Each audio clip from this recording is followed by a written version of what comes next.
Ja, wir stehen mitten in der Serie Daniel. Das ist einfach mal schon per se ein grossartiger Name für eine Serie, ist klar. Der war mit der Ankündigung, den muss ich ja bringen.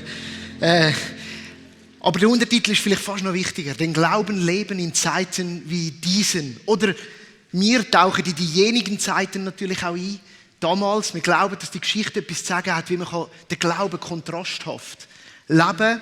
In Zeiten, die einem herausfordern, die spannungsvoll sind, die vielleicht bewegt sind, wo etwas abgeht. Und ich glaube, wir können sagen, heute sind so Zeiten, aber wir sehen auch eben gerade in der Bibel, dass es damals so Zeiten gegeben hat. Die Geschichte von Daniel, die spielt im Jahr 595, 96, 97 vor Christus und die nächsten paar Jahrzehnte. Und wir wollen lernen aus dieser Geschichte. Und die letzten 2 Sündigen haben wir das schon gemacht.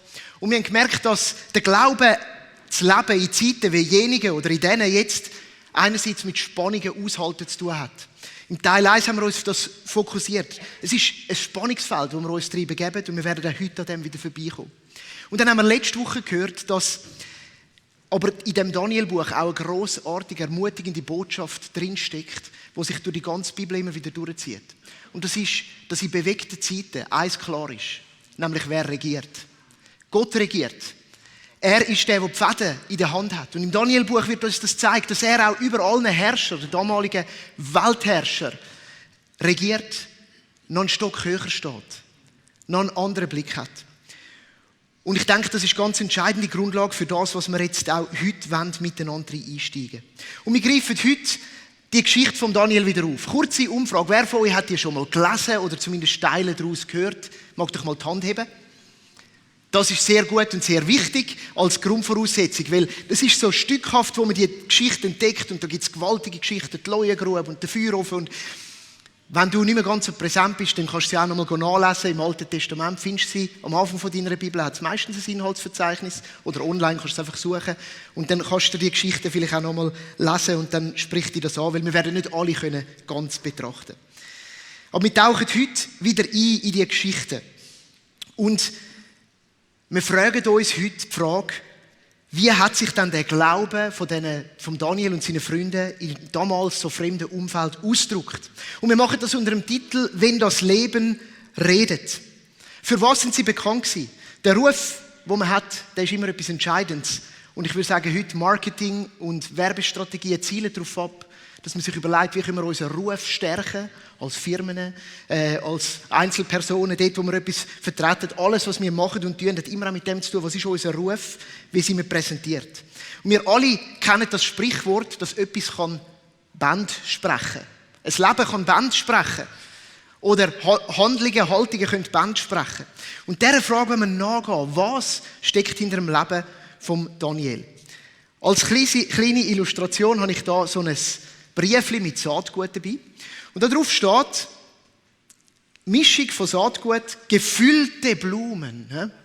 Blau, rot, rosa, weiß. Eigenheiten werden beschrieben, wo die Blumen in sich haben, das Saatgut. Und meine Frage an dich heute Morgen ist, überleg dir, du wärst so ein Briefli Saatgut. Was würde dort draufstehen?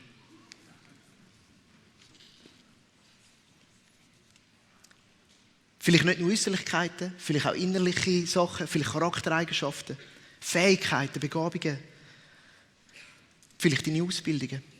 Du kannst mal rasch ein bisschen nachdenken.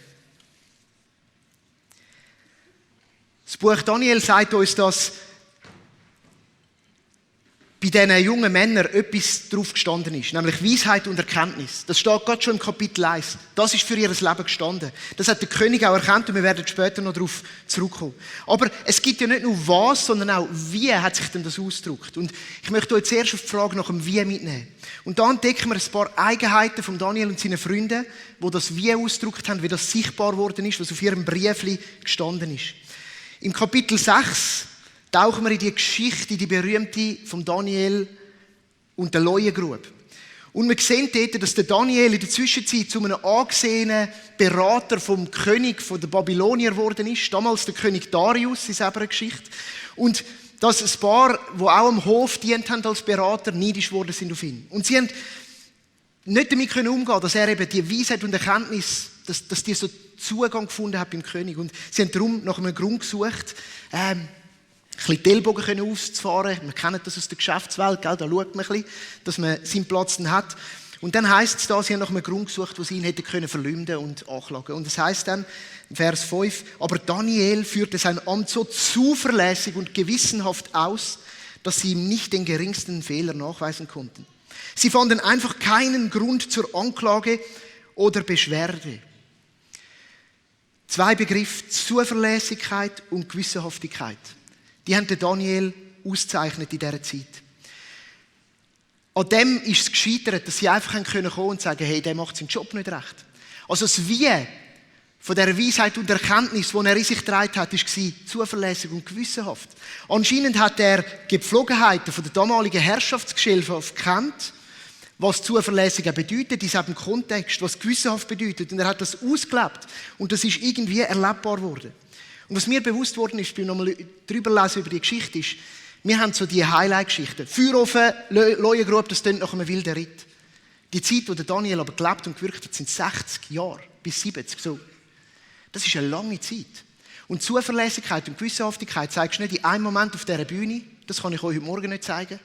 Das kannst du nicht in einem Moment, wo du auftauchst, sondern das machst du geduldig. Über den Lauf der Zeit von deinem Leben. Das braucht Zeit. Zuverlässigkeit und Gewissenhaftigkeit. Das Zweite, was wir entdecken, wenn wir durch die Geschichte durchgehen, auch so ein Wie, das finden wir in der anderen berühmten Geschichte, in der vom Feuerofen.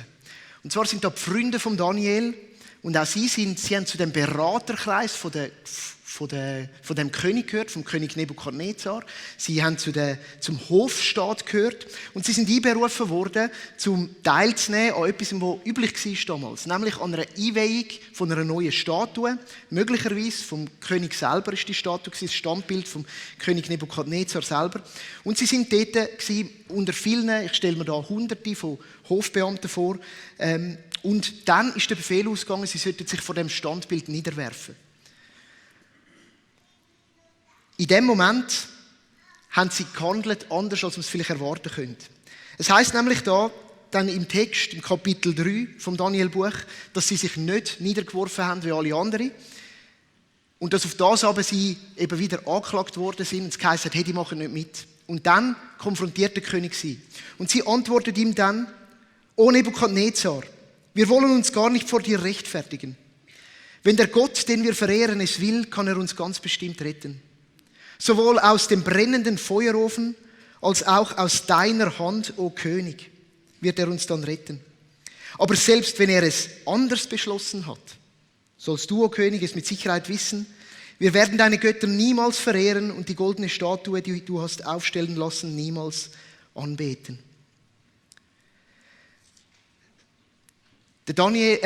Schadrach, Meschach und Abednego, die 3 Freunde von Daniel, handeln in dieser Situation extrem transparent vor dem König. Sie haben nicht versucht, geheim zu halten, dass man nicht merken würde, dass sie da nicht mitmachen. Sie sind geradlinig angestanden und haben kundtun, was ihnen steckt. Was mir aber auffällt, ist, dass sie nicht einen lauten Protest veranstaltet haben. Ich meine, sie sind da und hätten mit Banner auflaufen und sagen, wir machen nicht mit, sammelt euch alle gegen das. Anscheinend haben sie das nicht gemacht. Nein, sie sind sogar da gewesen. Sie haben gewusst, was dort abgeht. Es war üblich, dass man den Herrscher verehrt und damit alle anderen Götter, die dazugehört haben. Sie sind mittendrin gewesen. Mit einer für mich irgendwie gelassenen Präsenz. Mit einer Gegenwart vom Wissen, wer sie sind. Kein Stress, kein Druck, sie sind da gewesen, aber klar. Und mit einer gewissen Demut sogar. Sagen, hey, wir wissen, dass auf uns zukommt und es mag uns geschehen. Mit einer gewissen Demut sogar im Sinn von, sie sind nicht gekommen und gesagt, und dann wird der Herr kommen und dich, Nebukadnezar, und dann wirst du es hören, sondern sogar wenn der Herr nicht wird uns bewahren, werden wir es trotzdem nicht machen. In einer gelassenen Präsenz, echt und transparent stehen sie dort. Die gleichen Eigenheiten drücken auch beim Daniel und in seinen Geschichten durch. Wenn wir daran denken, wenn er derjenige war, der dann berufen war dazu, dem König Träume auszulegen. Im Kapitel 3 lesen wir das auch. wo der Daniel ehrlich war mit dem König in Bezug auf die Traumdeutung. Es ist die crazy Geschichte, wo der Nebukadnezar einen Traum hat und niemand kann ihm deuten, er will ihn auch nicht erzählen und sagt, ihr müsst zuerst wissen, was ich geträumt habe, bevor ihr das könnt deuten. Und dann siehst du, wie der Daniel von Gott das überkommt und dann aber auch echt und transparent und ehrlich dem König die doch nicht nur so angenehme Botschaft verkündet. Er hat kein Blatt vors Maul genommen und gleichzeitig im gleichen Atemzug den König geehrt und gesagt, ich wünschte, es wäre nicht für dich. Ich wünschte, es würde nicht dir geschehen. Das bewegt. Echtheit und Transparenz, die die jungen Männer hier ausgestrahlt haben. Das sind so wie. Wie ist die Weisheit und die Erkenntnis zum Tragen gekommen? Das ist das Wie, von dem wie das Leben geredet hat. Und jetzt glaube ich, gibt es ein paar noch so wie Grundvoraussetzungen. Und ich möchte auf 2 fokussieren. Und die eine habe ich schon angekündigt. Ich glaube, dass sie das können, hat es eine Grundvoraussetzung gegeben. Und das war, sie haben aus der Verbundenheit mit Gott gehandelt. Die jungen Männer, lesen wir im Kapitel 1, sind beschenkt gewesen mit einer außergewöhnlichen Weisheit und Erkenntnis. Und das heisst, dass Gott das ihnen geschenkt hat. Also anscheinend sind sie in dieser Verbindung mit Gott und gewusst, wer sie sind und was sie sind und was sie können. Und ehrlich gesagt, es ist geschenkt. Es ist nicht verdient, es ist nicht antrainiert. Es ist das, was Gott in sie eingelegt hat, in die Zeit, wo sie weggeführt worden sind. Und es heisst dann, als Resultat auf das Geschenk von Gott, also Daniel 1, Vers 17, Gott schenkte den 4 jungen Männern außergewöhnliche Weisheit und Erkenntnis. Und dann heisst es im Vers 19, schnell wurde ihm, Nebukadnezar, klar, dass Daniel, Hanania, Michael und Asaria alle anderen in den Schatten stellten. So wurden sie in den königlichen Dienst aufgenommen. Also die Grundlage ist ein Gnadengeschenk von Gott. Gott hat sie befähigt. Gott hat etwas in sie eingelegt. Gott hat das angelegt, was in ihnen steckt. Und das ist mein Ruf heute an dich. Was ist das? Und um das zu erkennen, brauchst du Verbundenheit. Brauchst Nähe. Auch immer wieder das Sein vor Gott, mit Gott. Dass du entdeckst, was er in dich eingelegt hat. Was hat er dir geschenkt? Jeder von uns ist beschenkt. Wir haben es vorgesehen, die jungen Leben da vorne. Das ist ein Ausdruck von Vielfalt, von Einzigartigkeit. Und ich glaube, aus dieser Geschichte können wir das lernen. Am Ende, das, was in uns drin liegt, kommt aus dieser Verbindung mit Gott und das, was er in uns eingelegt hat als Schöpfer von uns, von unserem ganzen Sein, von unserem ganzen Leben. Und aus dem heraus ist etwas gewachsen. Also das ist die Grundvoraussetzung. Jetzt gibt es eine zweite Grundvoraussetzung und das ist die, wo uns die Geschichte erzählt, dass sie bereit sind, ihr Saatgut nicht in dem Säckchen zu behalten. Weil da rein ist es schön und gut aufbewahrt, aber es bewegt sich überhaupt nichts. Es hat sogar ein Ablaufdatum im Januar 2025. Keimt es dann vielleicht nicht mehr. Und wenn ich die Geschichte anschaue, gehen wir nochmal zurück zu der vom Feuerofen. Und ich mir das so vorstelle, eben der historische Kontext von dieser Statuengeschichte. Es ist üblich gewesen, dass es so Zeremonien gegeben hat. Wir müssen uns nicht vorstellen, dass die 3 Freunde versehentlich dort reingeraten sind, so, oh, jetzt sind wir da an einem Ort gelandet, wo wir plötzlich andere Leute anbeten. Die haben gewusst, was läuft. Die haben dort gelebt. Die haben in diesem Hofstaat gelebt. Die sind mittendrin gewesen und haben gewusst, was da kommt. Und sie sind bereit gewesen, das auszuhalten. Wir sind bei diesen Spannungen, die wir im Teil 1 entdeckt haben. Sie sind bereit gewesen, dort mit drin zu sein. Aber dann nicht mit Gewalt dagegen müssen zu gehen, sondern irgendwo gewaltfrei, irgendwo in einer Gelassenheit eben dort zu stehen. Aber sie sind bereit, sich auszuziehen. Das Gleiche sehen wir beim Daniel. Immer wieder sehen wir, wenn er eben den König ehrt, seine staatliche Autorität. Es scheint, als hätten sie es geschafft, sich zu adaptieren in die Gesellschaft und zu sagen, wir wagen diesen Schritt, der manchmal so bitter und so schwer uns fällt, und das ist uns auszuziehen, damit das, was in diesen Sämmeln steckt, wirklich zum Tragen kommen. Aber für das musst du in die Welt gehen. Für das musst du irgendwo landen. Weil wenn es in dem Säckchen bleibt, ist es schön konserviert und gut angelegt, aber es hat keine Auswirkung. Es kann nichts daraus entstehen. Und darum ist es entscheidend, dass sie das gemacht haben. Sie gesagt haben, hey, wir sind da. Wir leben präsent in der Gegenwart, wo Gott uns eingeführt hat. Wo niemand hätte das wollen. Ins Exil, weg von daheim. Der Daniel hat sich kooperativ gezeigt. Er scheint, als wäre er ein Gegenüber gewesen für den jeweiligen Herrscher. Ein Teil vom System. Er hat rechtschaffen Auskunft gegeben. Er hat sich diesen weltlichen, staatlichen Autoritäten untergeordnet. Aber dabei ist er eben echt und transparent geblieben. Ist er wahrhaftig geblieben. In der Verantwortung, die er gegenüber Gott hatte, die er aus seiner Identität, die er bei ihm geschöpft hat, hatte. Ich meine, das sind krasse Aussagen. Er sagt dem König, dir, König der Könige, hat der Gott des Himmels Herrschaft, Macht, Stärke und Ruhm geschenkt. Also er anerkennt das sogar öffentlich und sagt dem König, hey, Gott hat dich eingesetzt. Du bist zwar einer, der Gott nicht interessiert, aber Gott hat dich eingesetzt. Er ist bereit gewesen, das einzugehen, in die Adaption, sage ich dem, in das Anpassen, in den Schritt zu wagen. Und ich glaube, die Botschaft ruft uns zu, auch als Nachfolgerinnen und Nachfolger von Jesus Christus im Heute. In uns ist so viel Gutes angelegt. Gott hat einen Plan mit unserem Leben, nämlich, dass wir das Reich auf dieser Welt bauen. Aber wenn das in unseren Briefleinen bleibt, all das Kostbare, dann bewegen wir nichts. Es ist entscheidend, dass wir gesät sind in einer Zeit wie die. Leben, glauben in Zeiten wie diesen. Es ist so wichtig, dass wir da sind und dass wir bereit sind, uns auch in das Spannungsfeld jetzt zu begeben. Uns aussehen zu lassen, dorthin, wo wir sind. Und das ist meine Ermutigung an dich heute Morgen. Ich merke das so oft, oder, als jemand, der in der Kirche arbeitet. Man denkt immer, da kannst du das Reich Gottes bauen. Und manchmal denke ich, nein, ich kann es genau am wenigsten von allen. Ich bin immer umgeben von all denen, die jetzt schon kennen. Und ich will dir Mut machen, es ist so gut dort, wo du gesät bist, an dem Ort, wo du ausgepflanzt bist, in Zeiten wie diesen. Es ist brillant. Und vielleicht die Frage für morgen ist, bist du bereit, dich säen zu lassen? Auch in die Adaption jetzt gehen, die manchmal herausfordert. Wenn es wie letzte Woche an unserer Tür läutet und Halloween vor der Tür steht.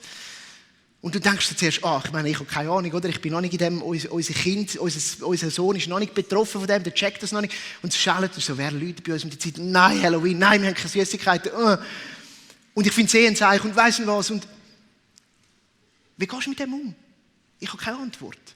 Wir haben mal Türen aufgemacht und wir haben gute Begegnungen mit den Nachbarn gehabt. Hallo gesagt, zumindest mitbekommen, was läuft. Und haben dann einen Formenstängel gegeben, weil es sonst nicht geht. Es ist spannungsvoll. Ich habe da nicht eine Antwort per se. Aber die Frage, wo schotten wir einfach ab zu? Licht aus, Achtung, niemand, alle ganz ruhig sehen. Ich habe nicht eine Antwort. Oder die WM stehen sie vor der Tür, habe ich gehört. Als Fußball interessiert. Ich muss ehrlich sagen, ich weiss nicht mehr genau, wann sie startet, weil mich stört es, dass Menschenrechte mit Füßen treten werden. Mich stört es. Und ich bin eingeladen worden, zum Mithelfen an einem Public Viewing. Und ich merke, nein, ich kann das nicht, ich will das nicht. Ich will das eigentlich nicht so supporten. Wie gehe ich jetzt mit dem um? Wie nehme ich meine Stellung da drin? Ist es Ringen? Ziehe ich mich einfach aus allem zurück? Oder wo bleibe ich in Kontakt? Wir sind zurück bei diesem Spannungsfeld. Aber es ist entscheidend, dass wir uns säen lassen und uns das überlegen. Der Daniel und seine Freunde haben sich adaptiert in die Gesellschaft. Das ist mein Ruf heute. Die Männer sind gepflanzt in die damalige Welt. Sie sind gesät in die damalige Welt. Und das hat Frucht getragen. Wir sehen es in der Geschichte von Daniel. Die Frucht, die sich durchzieht von Herrscher zu Herrscher, ist, dass das Vorbild von Daniel und von seinen Freunden sich ausgezahlt hat, indem dass die Herrscher den Herr von der Herren erkannt haben und ihn gelobt haben und gepriesen haben. Anbetung vom grössten Gott durch die damaligen Weltherrscher. Der Nebukadnezar erkennt den Herr im Kapitel 3, Vers 28. Und er lobt und preist ihn im Kapitel 4, Vers 31, Vers 34. Der König Darius ordnet an, Gott zu ehren. Kapitel 6, Vers 27.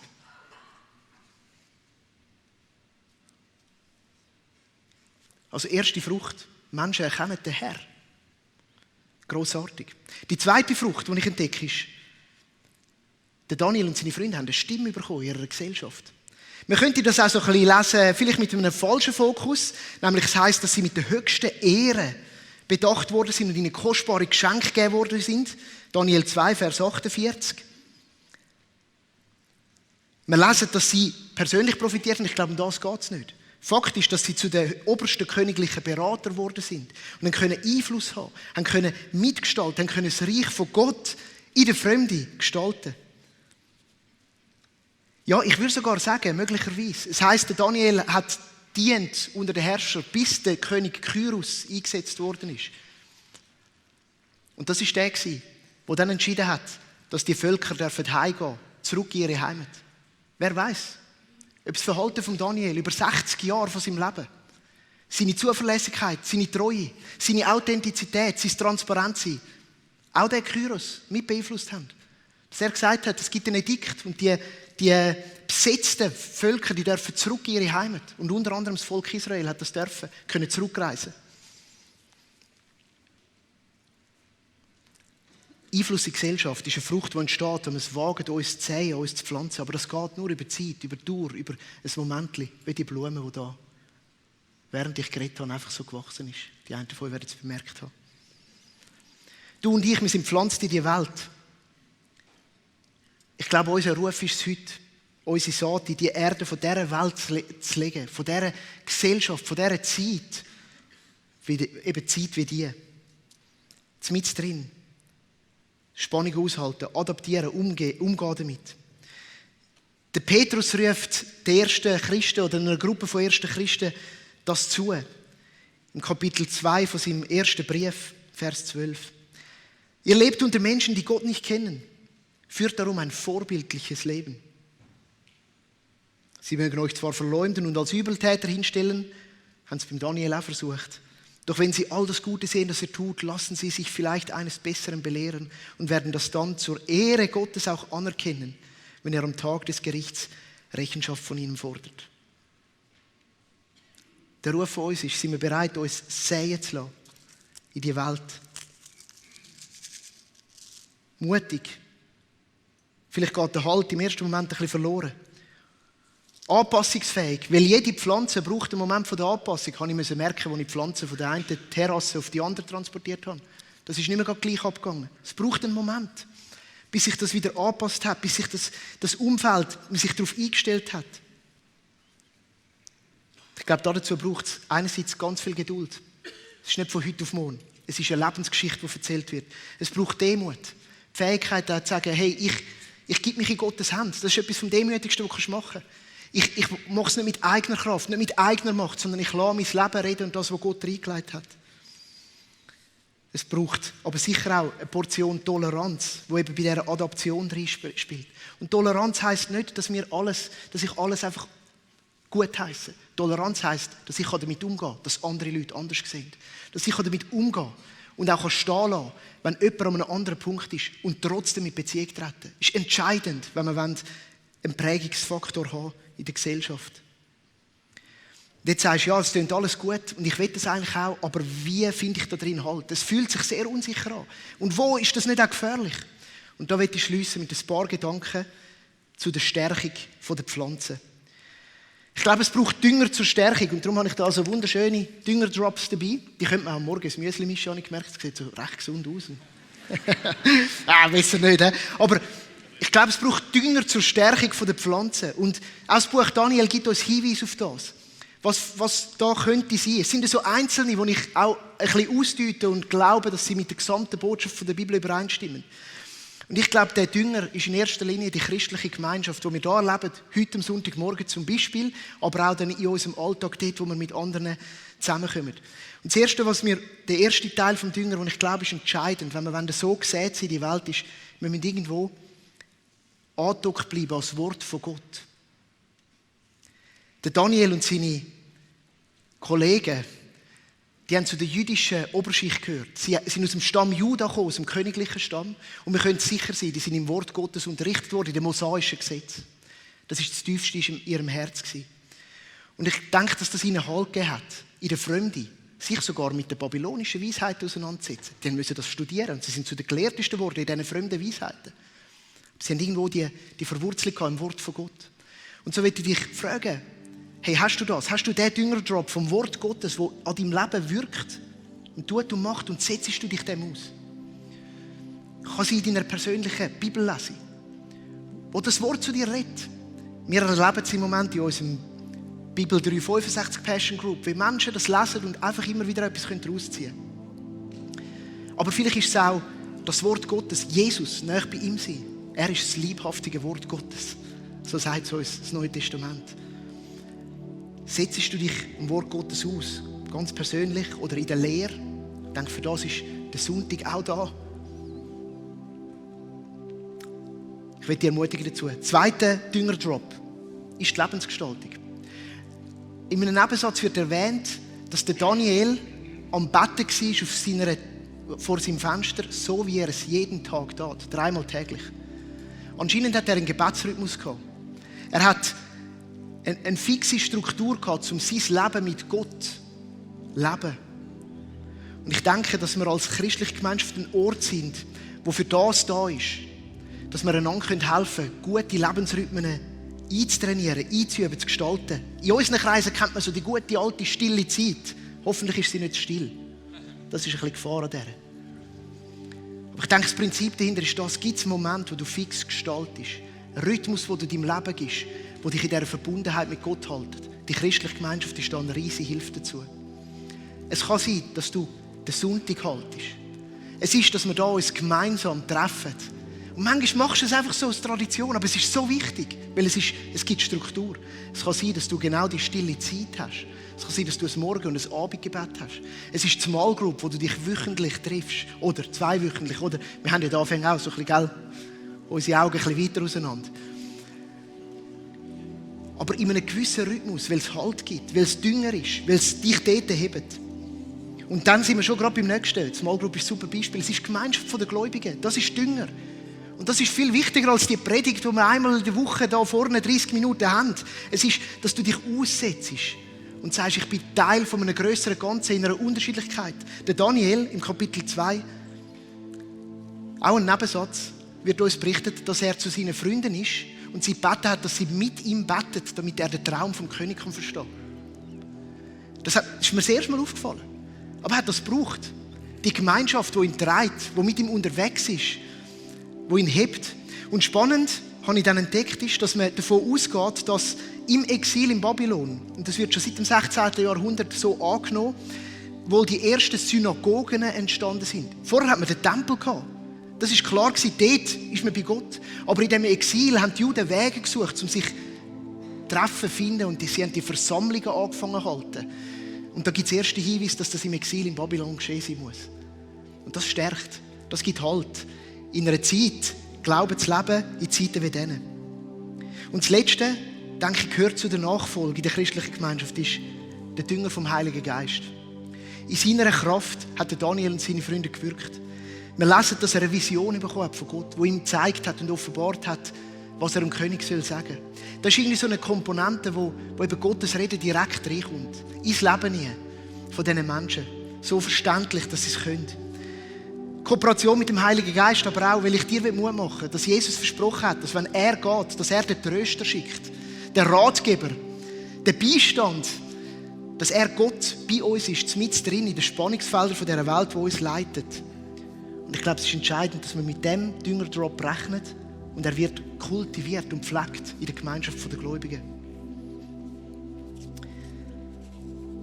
Und so möchte ich enden mit ein paar Fragen für dich zum Schluss. Was rettet dein Leben? Vielleicht ist es nur schon das, was du heute mal mitnehmen und dir überlegen. Was rettet denn dein Leben?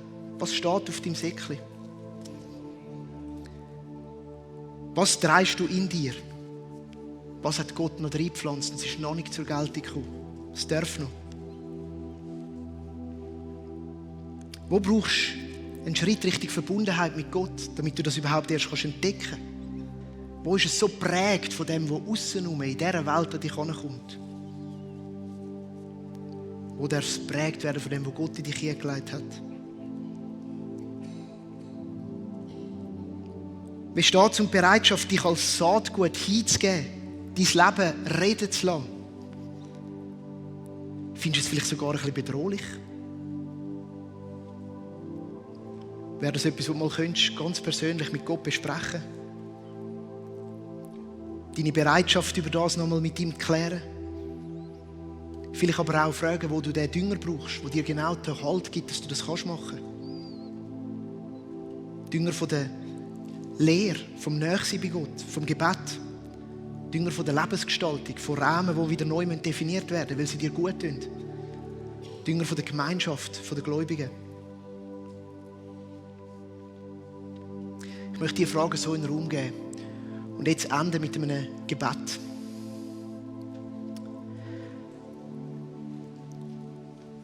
Herr von allen Herren, Herrscher über alle Herrscher. Du bist ewig und du bist immer gewesen und du wirst immer bleiben. Du bist das Alpha und das Omega, der Anfang und das Ende. Und ich bete heute Morgen, dass die Geschichte, die alte Geschichte von Daniel und vom mutigen Leben von seinen Freunden in der damaligen Zeit uns inspirieren können. Ich bitte dich, Heiliger Geist, dass du heute wirkst und Herzen bewegst. Ich bitte dich, dass du Neues wächst, dass du DNA in die Herzen pflanzt, die von dir kommt. Ich bitte dich, dass du ermutigst, Saatgut auszustreuen in die Welt. Und ich bitte dich, dass du befähigst, zum Spannungen aushalten. Ich bitte dich aber auch, dass du rufst, Menschen, die vielleicht dich gar noch nicht kennen, sagen, hey, von dieser Geschichte mit dem Daniel, ich will auch in Verbindung mit dem Gott treten. Klopft wie zu Herzen und ruft Menschen zu dir.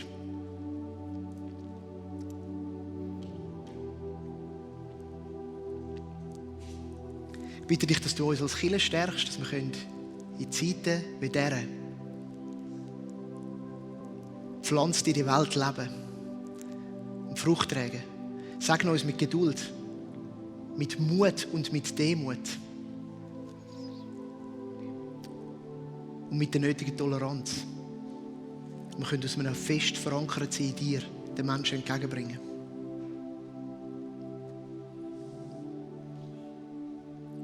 Danke, dass du das wirkst unter uns. Amen.